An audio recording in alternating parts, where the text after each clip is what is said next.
Merhaba arkadaşlar, Hamarat Bebek YouTube kanalıma hepiniz hoş geldiniz. Bugün sizlere 1 yaş bebeklerimiz için uygun olan yapımı çok kolay bir bere yapımı paylaşmak istiyorum. Yine 3. beremiz olacak sezonun arkadaşlar. Son zamanlarda çok beğenilen ve tutulan bir model kullanacağız beremizi hazırlarken. Evde daha önceki örgülerimizden arta kalan iplerimizi değerlendirmek için bir yumaktan daha az bir şekilde Kartopu Baby One kullandım. 3,5 numara şiş kullandım ve bir adet hazır pompon kullandım arkadaşlar. Beremizin boy uzunluğu tam 17 santim. Lastik çalışması haricinde. Lastik çalışmamızı da açtığımızda boy uzunluğumuz toplamda 22 santim oldu. Sadece lastik çalışmamız 10 santim uzunluğunda oldu arkadaşlar. Ve üst üste gelen model çalışmamızdan toplamda kaydırmalı olarak 5 kez çalışmamız beremizin uzunluğu için yeterli oldu. Şimdi bir önceki videomda modelin nasıl yapıldığını daha detaylı bir şekilde anlattım arkadaşlar. Bu videomda ise anlatmış olduğum modelin bere üzerindeki uygulanışını rahatlıkla bulabileceksiniz. Yapımı dediğim gibi çok kolay ve çok kullanışlı bir çalışma oldu. Şimdiden hepinize kolaylıklar diliyorum.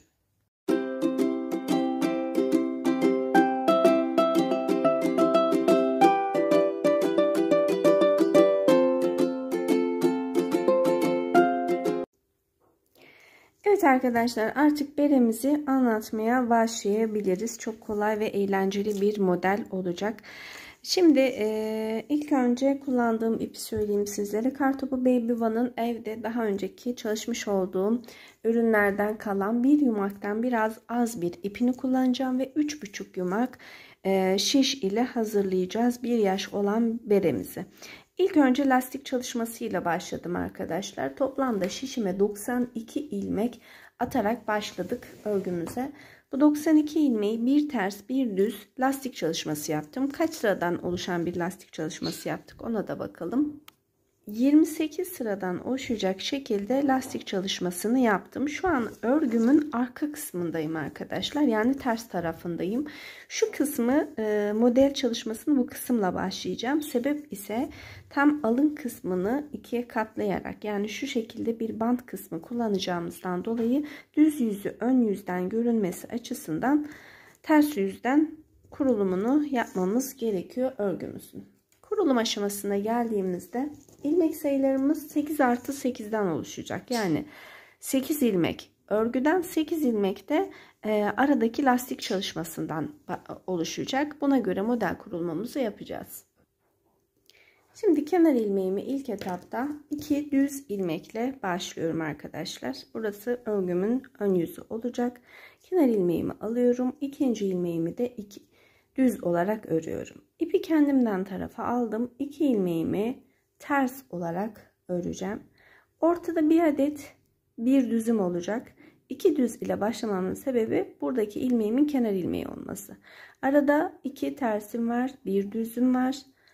Tekrardan 2 ters örüyorum arkadaşlar. Bir düz örüyorum ve tekrar 2 ters olarak örgümü örüyorum. 2, 4, 6, 8, 10. 10 ilmek ördük. Bu 10 ilmeğin ikisi kenar ilmeği olarak kullandım düz örgü olarak. Geriye kalan 2 ters, 1 düz, 2 ters, 1 düz ve 2 ters ile bitirdim. Şimdi model çalışması yapacağımız yerde 8 ilmek düz örüyorum. 2, 3, 4, 5, 6, 7, 8. 8 ilmeğimi tekrardan düz olarak ördüm. Şimdi tekrar arkadaşlar ipi kendimden tarafa alıyorum. 2 ilmeğimi ters örüyorum.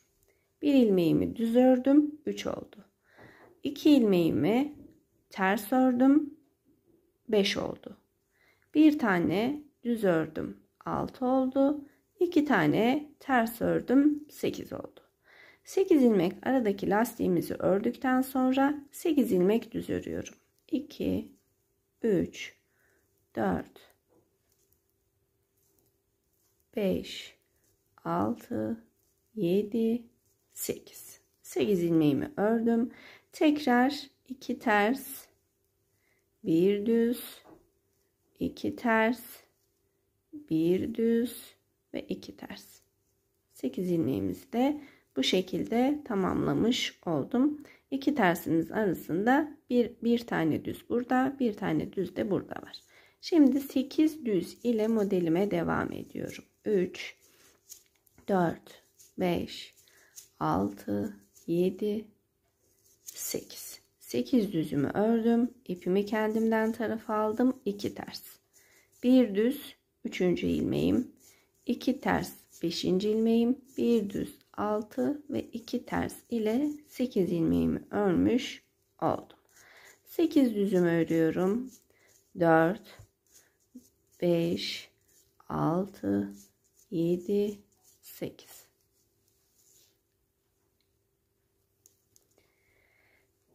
2 ters, bir düz, 2 ters, bir düz ve 2 ters. 8 düzümü örüyorum. 1 2 3 4 5 6 7 8. 8 düzümü ördükten sonra arkadaşlar yine lastik çalışması ile bitireceğiz arkamızı. 2 ters, bir düz, 2 ters, bir düz, 2 ters ve kenarda kalan ilmeklerimi yine düz olarak bitiriyorum ve sıramı tamamlamış oluyorum. Bu şekilde örgümüzün kurulumunu yaptık ve ön yüze gelecek şekilde modellerimizde çalıştık. Ön ve yanlar. Şimdi kenar ilmeklerimi örüyorum arkadaşlar. İlmeklerimizin gelişine göre bir düz, kenar ilmeğimden sonra tabii kenar ilmeğimiz ön yüze ters düşecekti arkadaşlar. Ön yüzden düz, arka yüzden ters örmemiz gereken bir ilmek kısmımızdı. Şimdi ilmeğimiz nasıl geliyorsa tersi ters, düzü düz. 2 ters ördüğüme göre arkada 2 düz örmem gerekiyor. 2 düzümü ördüm, bir ters. Bir düz, 2 düz, bir ters, 2 düz ve 8 ters. Yani ön yüzden düz ördüğümü arkada ters, arka yüzde ters ördüğümü yine aynı şekilde ters ördüğümü düz örmem gerekiyor. Şimdi 8 ilmek ters ördüğüme göre 2 düz, bir ters, 2 düz, bir ters ve 2 düz ile 8 ilmeğimi tamamladım ve 8 ilmek ters.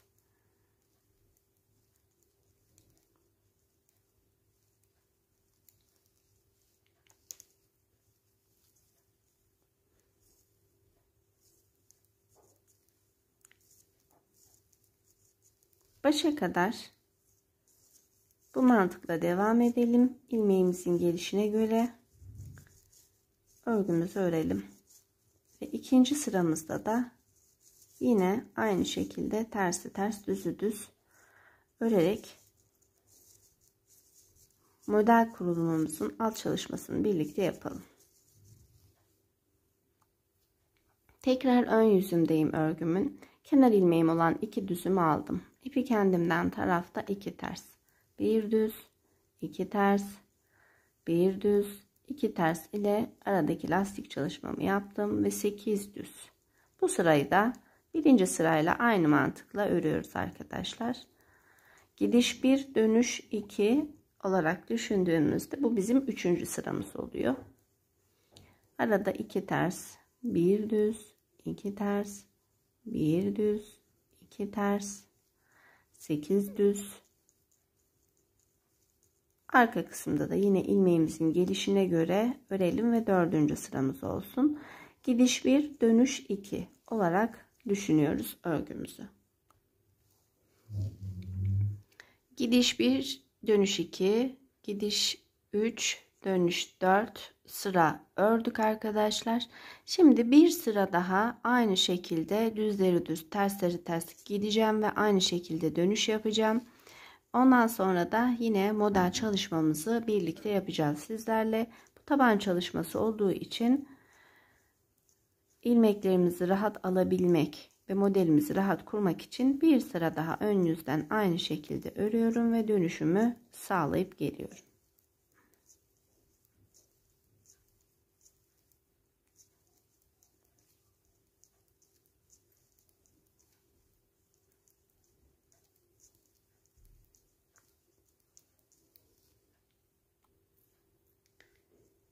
Evet arkadaşlar, şimdi gördüğünüz gibi 8 tane düzlerimiz var. Peki bu 8 düzlerimizin için nasıl çalışacağız? Bak, kenar 2 ilmeğimi alıyorum. 2 tersimi örüyorum. 1 düz, 2 ters, 1 düz, 2 ters. Kenardaki lastik çalışmamı yaptım. Şimdi 2, 4, 6, 8 tane düzüm var. Baştan sayıyorum arkadaşlar. 1, 2, 3, 4.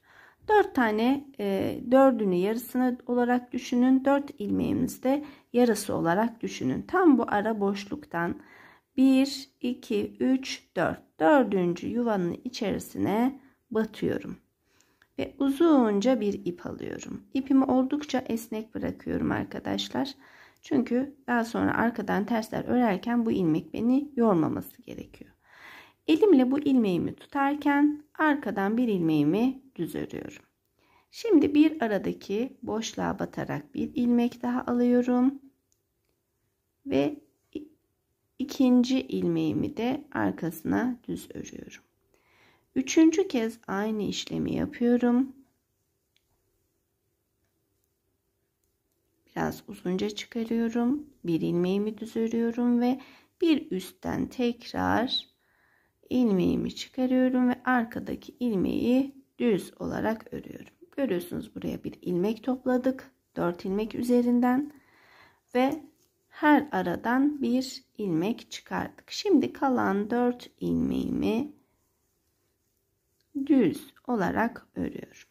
İlmeğimin gelişine göre 2 ters, 1 düz, 2 ters, 1 düz, 2 ters. Şimdi gelelim 8 düzümüze. Yine bakıyorum arkadaşlar. 2, 4. 4. ilmeğimle 5. ilmeğim arasındaki boşluktan aşağı doğru sayıyorum. 1, 2, 3, 4. 4. yuvanın içerisinden şişimi çıkarıyorum ve uzunca bir ilmek alıyorum. Sonra sıradaki ilmeğim olan düzü örüyorum. İkinci boşluktan ilmeğimi çıkarıyorum. Bir düz örüyorum.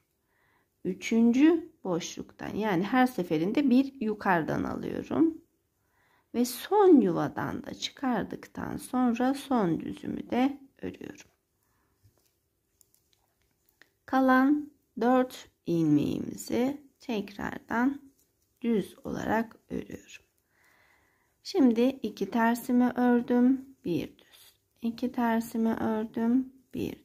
2 tersimi ördüm ve 8 düzlük kısmımıza gelmiş oldum. Yine aynı şekilde bakın 4 tane düzüm var. 1, 2, 3, 4. 4. boşluktan uzunca ilmeğimi çıkarıyorum. Bir düz örüyorum.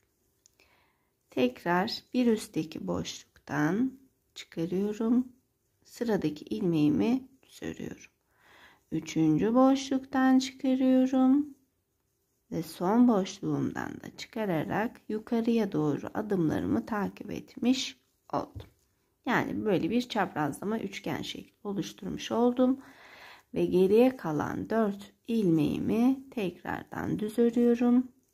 2 ters, 1 düz, 2 ters, 1 düz, 2 ters olarak aradaki lastik çalışmamı da örmüş oldum. Şimdi yine 8 ilmeklik kısmındayım. 8 ilmeklik kısmı için 1, 2, 3, 4. 4. ile 5. sıranın arasından 1, 2, 3, 4. 4. yuvaya battım. Uzunca bir ilmek çıkardım ve ilk ilmeğimi düz ördüm. Tekrar uzunca bir ilmek çıkardım. İlmeğimi düz ördüm. Uzunca bir ilmek ama 3. sıradan. Her seferinde aradaki boşluğu yukarıya doğru kaydırmış oldum ve ilmeklerimi topladım. Geriye kalan ilmeklerimden 4 tanesini düz örüyorum. Şimdi tekrardan 4 ilmeklik 2, 4. Bakın aradaki boşluğu 4 ile 5. arasındaki boşluğu nasıl sayıyorum arkadaşlar? 1. 2. 3. ve 4. 4. boşluğumuzdan şişimi geçiriyorum uzunca ve bir düz örüyorum. Aynı işlemi bir kez daha yapıyorum. Bir düz örüyorum.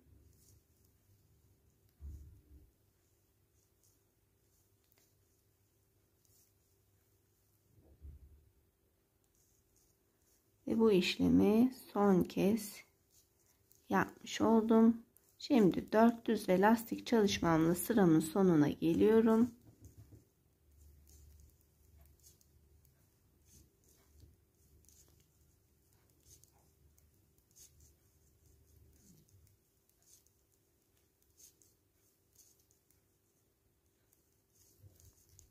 Arka kısımda ne yapacağımızın detayını birlikte paylaşalım şimdi. Evet, çalışmamızın esas önemli olan noktalarından bir tanesi arkadan dönüşleri nasıl yapacağımız arkadaşlar. Çünkü burada arkadan dönüşlerimizi, ilmeklerimizi düzgün almalıyız ki ön yüze yapmış olduğumuz üçgenli çalışmamız düzgün düşsün. Şimdi bunu nasıl yapacağız? İlk önce kenardaki lastiğimi ördüm. 4 ilmek tersimi ördüm. Burası normal çalışmamın devamı. Şimdi toplamış olduğumuz ilmeklere bakıyoruz arkadaşlar. Bir düz ördük, bir uzatmalı ilmek ördük. Şimdi bu ilmeğimizin düzgün düşmesi için direkt bu şekilde aldığımızda arkadaki ilmeğimiz, yani şuradaki arkadaki ilmeğimiz düzgün düşmeyecektir. Bunun için ilmeğimizi ne yapıyoruz arkadaşlar? Bakın, alırken şu şekilde alıyorum ve yönünü değiştiriyorum, ikisini birlikte ters örüyorum. Bakın, düzgün düştü.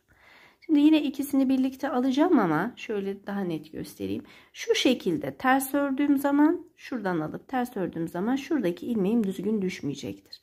Bunun için ilmeğimi bakın şu kısımdan, yani dıştan içe doğru şişime 2 ilmeğimi batırıyorum. İlmeklerimin yönünü değiştirip ters örüyorum. Yine aynı şekilde bakın, ikisinin yönünü değiştirdim, ters ördüm, ikisinin yönünü değiştirdim ve ters ördüm. Bakalım nasıl düştü ilmeklerimiz.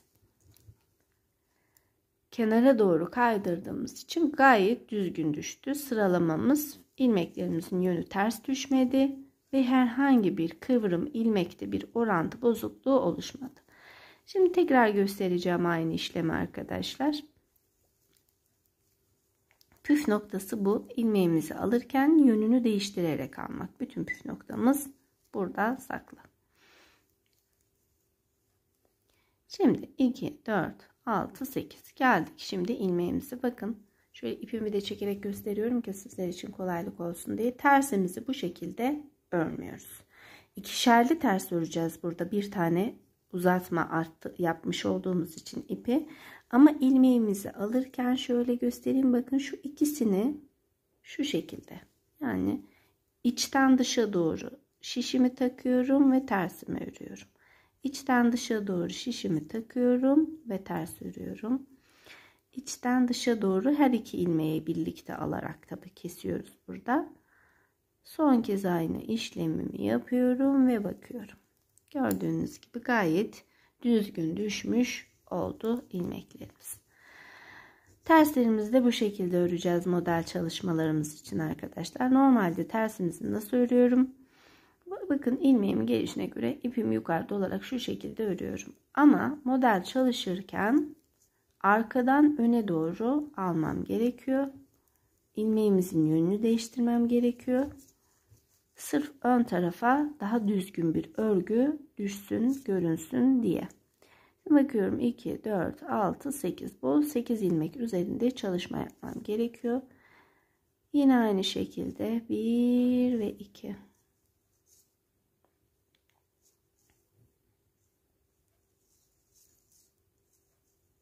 Evet.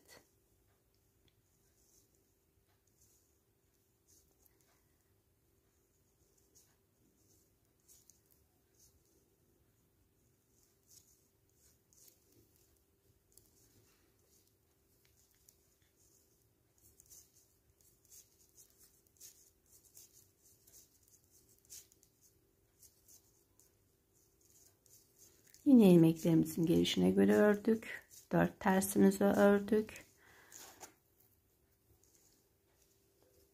Ve bir kez daha gösteriyorum. Bakın, 2 ilmeğimi bu şekilde değil, alttan tam ortadan şişimi geçiriyorum. Şu ipim sizin görüntünüzü bozmasın. Şu şekilde geçiriyorum. Yönlerini değiştiriyorum ve tersimi örüyorum.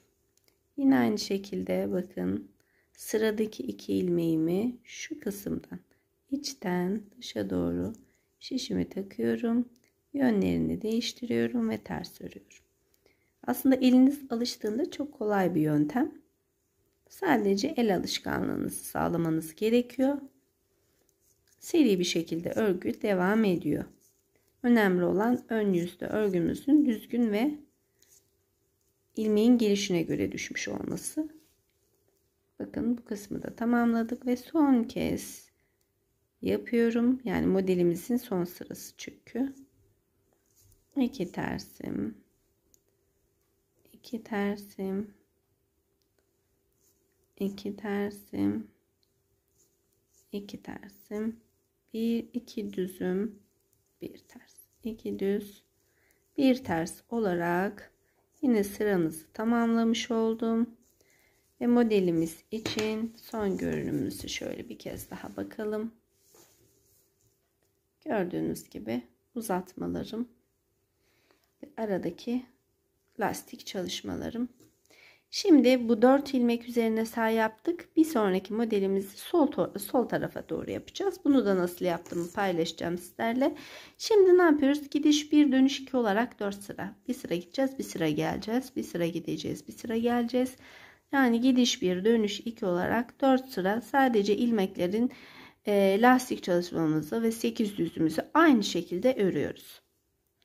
Herhangi bir çalışma yapmadan ilmeğimizin gelişine göre 2 ters 1 düz, 2 ters 1 düz, 2 ters 8 düz şeklinde örüp 2 sıramızı tamamlayalım. Sonra sola doğru yine bu uzatmalı çalışmamızı yapalım. Evet arkadaşlar, 4 sıra gidiş 1 dönüş 2 olarak 4 sıramızı tamamladık. Şimdi ikinci model çalışmamıza başlamamız gerekiyor. Bunun için kenar ilmeğimi alıyorum. İkinci ilmek düzümü örüyorum. 2 ters 1 düz, 2 ters 1 düz, 2 ters 4 düz.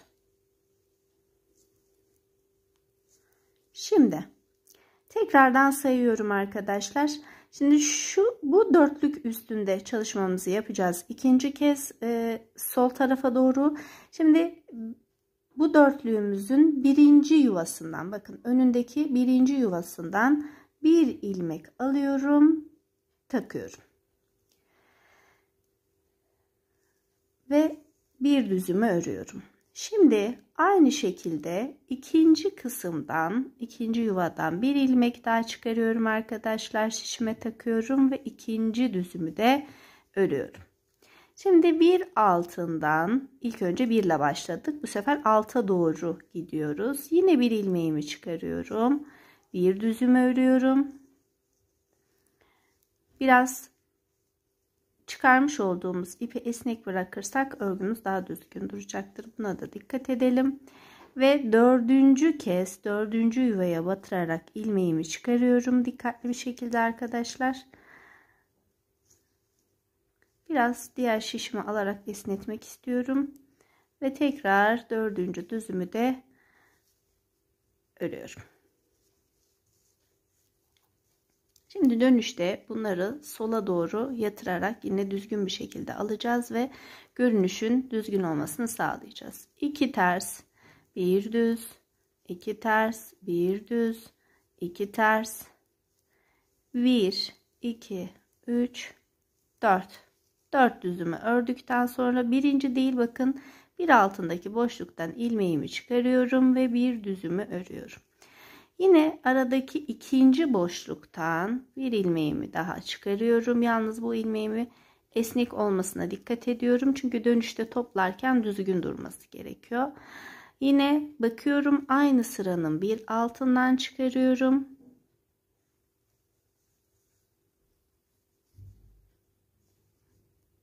Bunu ne kadar esnetirsek o kadar düzgün duracaktır.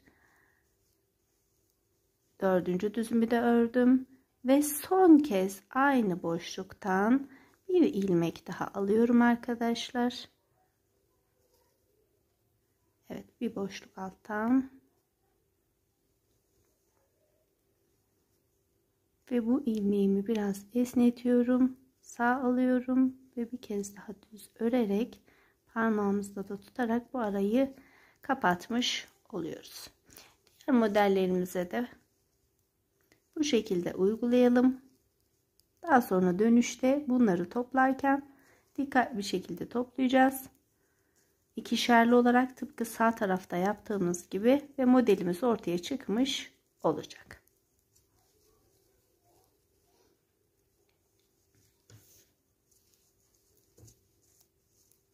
Lastik kısmımızı ördüm. 4 düzüm örüyorum. Şimdi sayıyorum. 1. Bakın şuradan aldığım zaman bir yuva oluşturacaktır. Onun altından alarak başlıyorum ve bir düz örüyorum.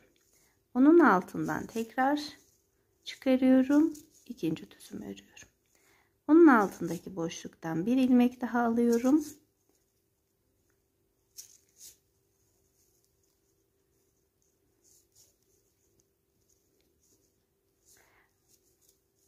Bir düz daha örüyorum ve son kez dördüncü yuvamızdan ilmeğimi geçiriyorum.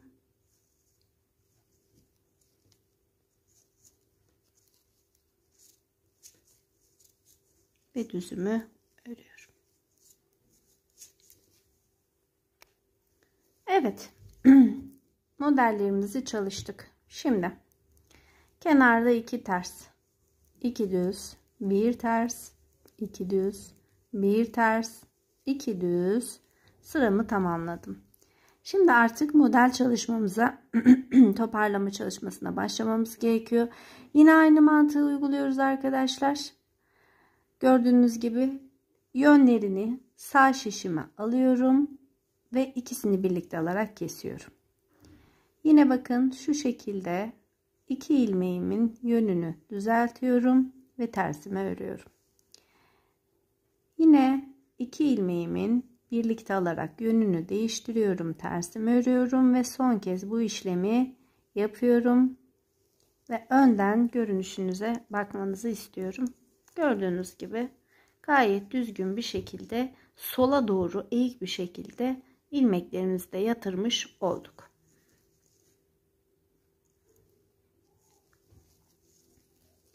Şimdi tekrardan 4 tersimi ördükten sonra lastik çalışmamı yapıyorum.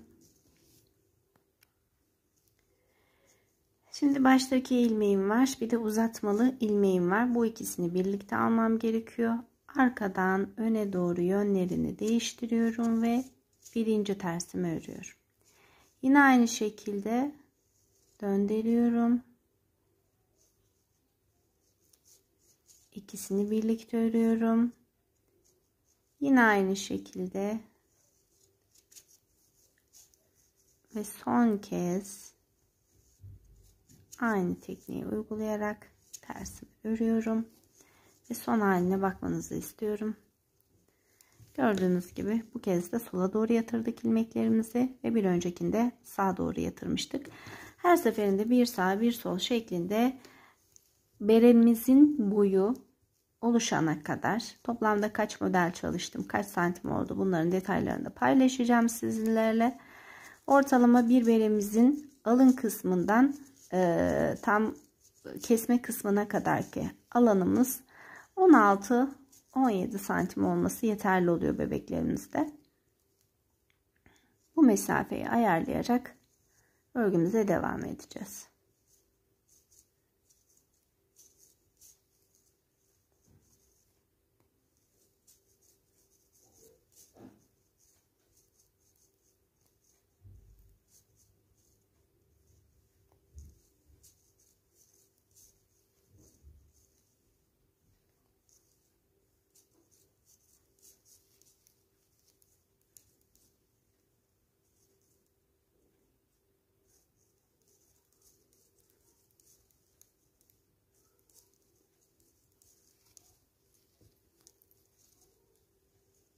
Yine ilmeğimizin gelişine göre 2 düz, 1 ters, 2 düz, 1 ters, 2 düz,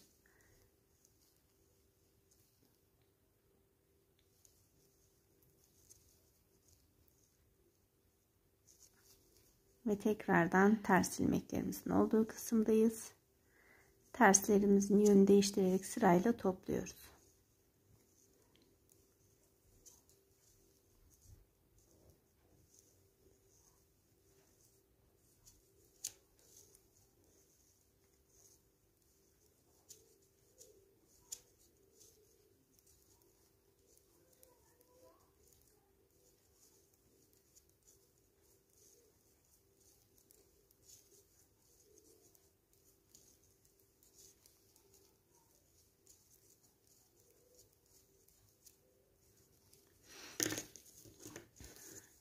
Evet, modelimizin ikinci sırasında gördüğünüz gibi oluşturmuş oldum.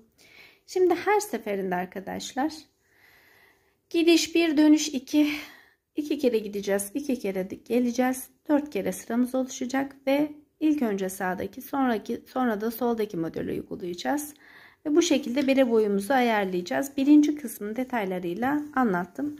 Şimdi ikincisinin model çalışmasında yeniden göstereceğim ve ondan sonra bere boyumuz oluşana kadar hazırlayıp gelmek istiyorum.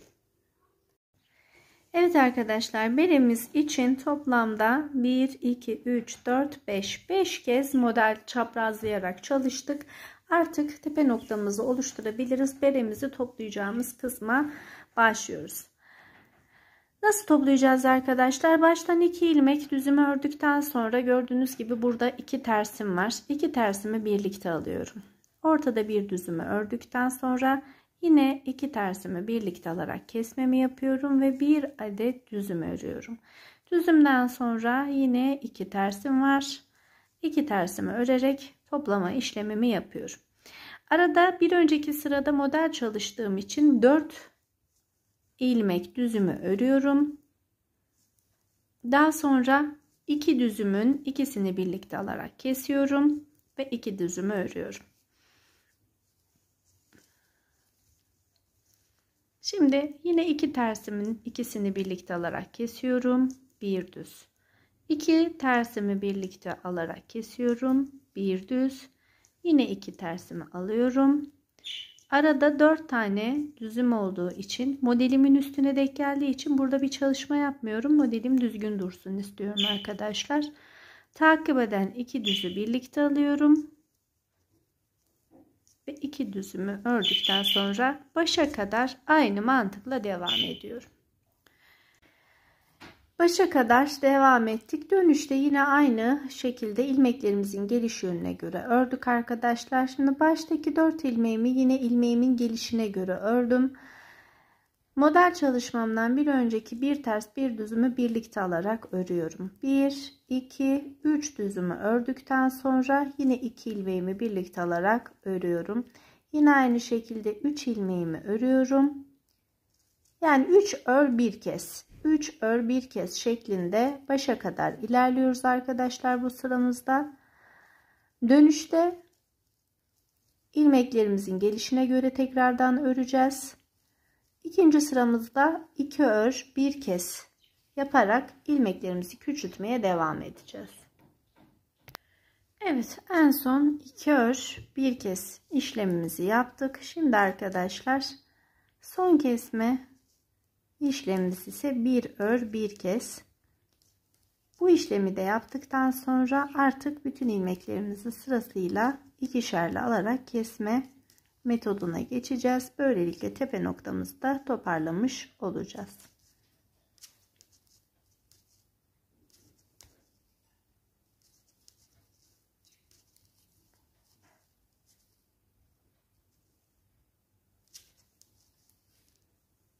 Evet arkadaşlar, şimdi ikişerli alarak bir sıra kestik. Ters yüzden de yine ikişerli alarak ilmeklerimizi kesme işlemimi yapıyorum. Ve bu benim son kesme sıram oluyor. Artık iğnemi toplayacağım. ve dikiş aşamasına başlayacağız. Bakalım şişimizde kaç ilmek kalmış en son. 1, 2, 3, 4, 5, 6, 7, 8 ilmeğimiz kalmış. Bu ilmek sayısı bizim için yeterli bir sayı. Şimdi iğnemizi alıyoruz. İlk önce uzunca ipimizi bırakalım. Bu ipimizin ucuyla dikeceğiz. İğnemizi de alalım.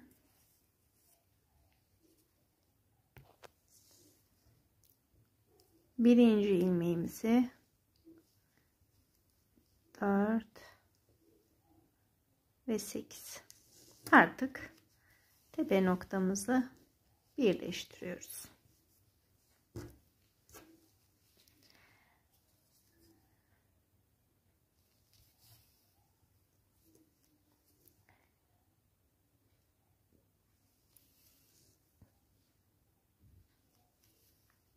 Şimdi dikişimizi nasıl yapıyoruz arkadaşlar? Düzlerimizin ve V şeklindeki dönüşlerin iç kısımlarından geçerek dikişimizi sağlayalım. Aynı sıra sayıların eşit miktarda karşılıklı tek gelmesine özellikle dikkat edelim.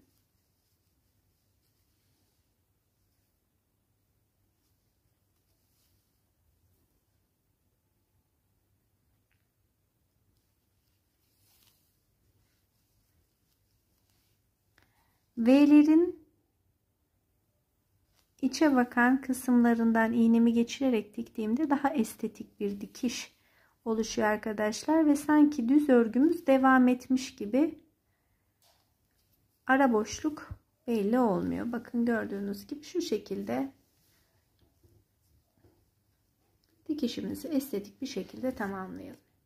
Evet arkadaşlar, beremizi tamamlamış olduk. Dikiş kısmımızı da gördüğünüz gibi arkanın tam orta kısmından oluşturduk ve toplamda tam ortaya gelecek şekilde 5 kez üst üste modelimizi çalışmış olduk. Şimdi tepe noktamızda küçük bir pompon, isterseniz elinizde oluşturabilirsiniz, isterseniz hazır pompon kullanabilirsiniz. Model çalışmamızı ve beremizi bu şekilde tamamlamış olduk. Yeni anlatımlarda görüşüp buluşmak dileğiyle. Sevgiyle kalın, takipte kalın, hoşça kalın. Merhaba arkadaşlar, Hamarat Bebek YouTube kanalıma hepiniz hoş geldiniz. Bugün sizlere yapımı çok kolay,